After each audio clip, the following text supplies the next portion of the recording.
오늘은 AI 시대에 어떤 전공을 하면 좋을까를 주제로 이야기해보려고 합니다.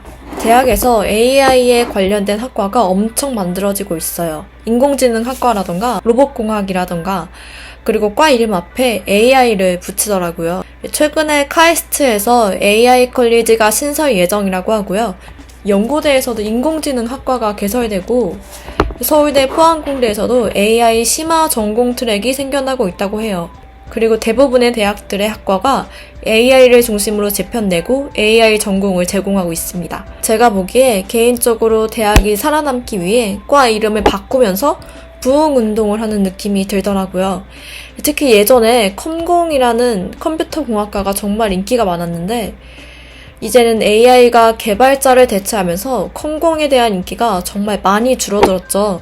그런데 대학들이 여기에 AI 컴퓨터 공학이라고 이름을 바꾸면서 그 경쟁률을 유지하려는 전략으로 보입니다.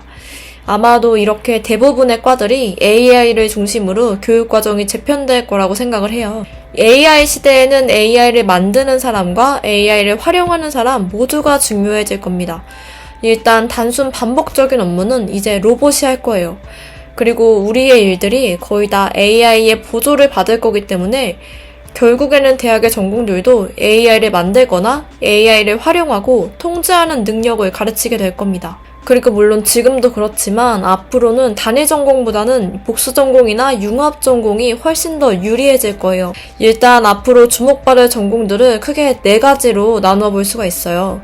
첫 번째는 인공지능과 컴퓨터 분야의 전공입니다.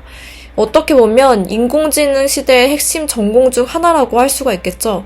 여기에는 인공지능이나 컴공, 데이터 사이언스, 소프트웨어 공학, 로봇 공학 등이 있어요.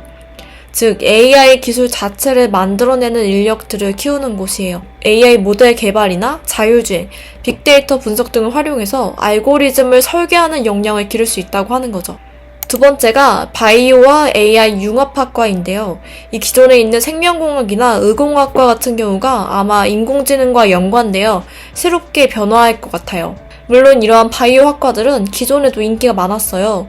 그런데 앞으로는 인공지능을 사용해서 신약 개발을 하고 또 데이터를 통해 질병을 예측하는 일을 할 것 같아요. 이곳은 인공지능의 생산자를 양성하는 곳은 아니지만 인공지능을 활용할 줄 아는 능력을 중심으로 교육이 변화할 거예요. 세 번째는 경영, 금융과 데이터의 결합입니다. 이 상경계열에서 가장 중요한 것 중 하나가 수치 분석과 데이터예요. 기존의 경영이나 경제학과 같은 경우는 이과와 비슷한 문과라는 소리를 들을 정도였거든요. 정말 숫자를 많이 보고 계산할 것도 많고 특히 통계학이 정말 중요해요. 그런데 인공지능이 잘하는 것 중에 하나가 바로 이 계산과 통계 처리 분석이잖아요. 아마 그래서 이 전공들이 인공지능의 도움을 아주 많이 받을 것 같다는 생각이 듭니다. 경영학자나 경제학자를 대체하기보다는 그들의 수많은 자잘한 업무들을 아마 인공지능이 대체해줄 것 같아요. 이제 4번째가 창의적인 일들을 하는 전공이에요. 콘텐츠 제작 같은 거죠. 사실 좀 높은 대학들에서는 영상 제작이나 게임 콘텐츠 산업과 관련된 학과들이 거의 없었어요. 미디어 커뮤니케이션이나 언론 홍보 등 미디어의 이름을 가지고 있는 학과들은 꽤 있었지만 정말 영화 제작을 하고 싶은 학생들은 오히려 예대 쪽으로 빠지는 경향이 있었습니다. 그리고 실제로 여태까지 방송국 PD를 하려고 하면 취업할 때 송기령 박사님이 이야기하시길 예전에는 이랬다는 거예요. 저 방송국 PD가 되고 싶어요 하면 그래? 국영수 중심으로 열심히 공부해. 였대요. 그리고 좋은 학벌을 가지고 있어야 유리했다고 하죠. 당연히 악명 높은 언론고시를 통과해야 하니 공부를 열심히 했어야 했고 진짜 PD의 역량은 모든 시험을 통과한 후에 입사하고 나서야 배우는 거였어요. 그런데 지금은 그냥 올리면 되는 시대라고 하시죠. 내가 당장 내 채널에서 PD가 될 수 있는 시대예요. 그래서 앞으로는 콘텐츠와 인공지능의 기술력이 결합된 새로운 전공이 만들어질 거라는 전망이 나오고 있습니다. 물론 더 이상 창작도 인간의 전유물은 아니에요. 하지만 제 생각에는 인공지능이 기술적인 창작은 할 수 있겠지만 정말 창작의 본질을 건드릴 수는 없을 것 같아요. 인간만이 부여할 수 있는 의미나 감정을 가지고 스토리를 만드는 것은 인공지능이 할 수 없을 거라는 거죠. 그리고 창작물을 소비하는 사람은 여전히 인간일 것이기 때문에 우리가 인공지능이 만든 창작물에 감동할 것 같지는 않거든요. 우리는 정밀하고 세밀한 기술력의 매력을 느끼는 게 아니잖아요. 예를 들어 파리의 연인 같은 이러한 명작 드라마를 인공지능이 처음부터 끝까지 만들어낼 수 있을까요? 저는 아니라고 봐요.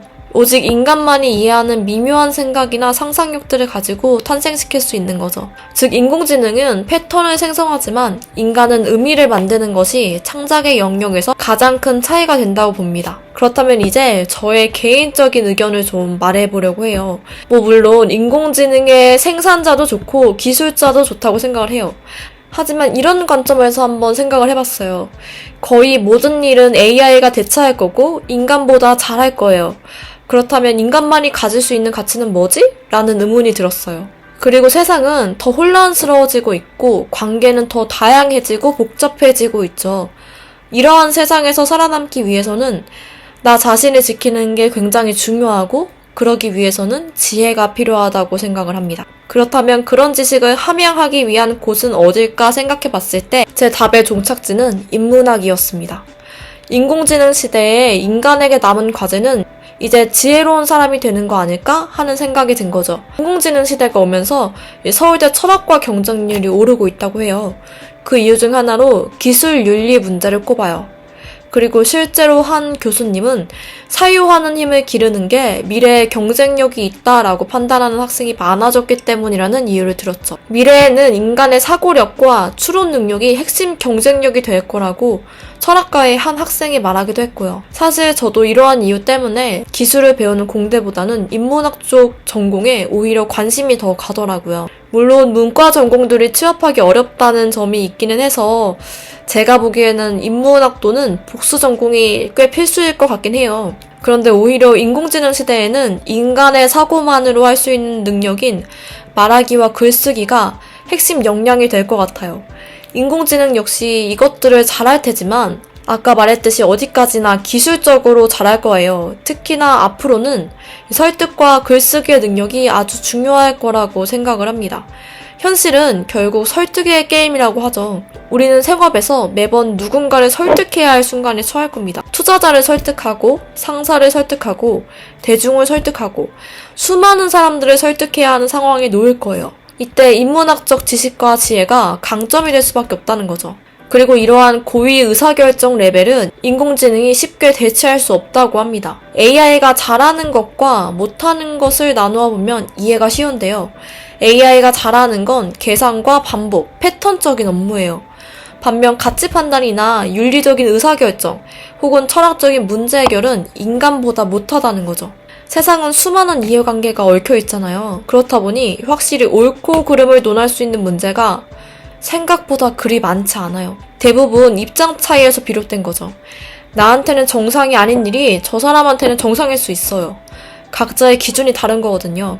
결국 힘든 순간에 나를 지킬 수 있는 건 나 자신밖에 없더라고요. 누군가의 말 한마디가 나를 좌지우지하지 않게, 그리고 내가 올바른 사람으로 계속 나아가도록 사리 분별을 할 수 있는 능력이 중요하다는 거죠. 저는 고등학교 때도 이과였고 대학도 이과를 갔어요. 그런데 살다 보니 수학과학보다는 인문학의 필요성이 훨씬 더 많이 느껴졌습니다. 이 지식의 풍부함보다는 지혜의 축적이 삶을 헤쳐나가는데 훨씬 더 도움을 많이 주더라고요.